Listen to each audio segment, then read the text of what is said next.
तोखे त ख़बर आहे त मूंखे वेस्टर जी बीमारी आहे तूं तोखे सवेरे छा चयो हो सवेरे तव्हां मूंखे चयो हो त आउं तव्हांजे ॿिन्ही पुटनि खे थुकूं हणी उथारे अचां।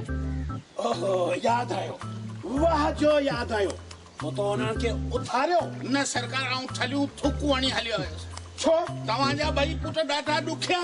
हा हिकिड़े खे अदाकारी करण जो शौक़ु ॿिए खे वरी कलाम ॻाइण जो शौक़ु। ऐं खे निंड मां उथारण वियुसि त हिकिड़े निंड में डायलॉग पे ॻाल्हाया चई पे श्री देवी वेची अच त बख विझूं श्री देवी। मूं चयो आउं उथारियांसि जेसीं ख़बर पए श्री देवी कोन्हे हीअ त थुली देवी आहे। तेसीं आउं कंहिंखे मुंहुं ॾेखारण जहिड़ो न हुजां। वरी ॿिए ॾांहुं लोणू वारायुमि त उहो बि सुते सुते चालू हो। उर्स चांडीअ जा कलाम पे ॻाई पोइ आउं ठलियूं थुकूं हणी हलियो आयुसि। बसर बादशाह यार ये मुंहिंजा ॿई पुट जेके आहिनि न यार खरीदा हा साईं पे वरी Likey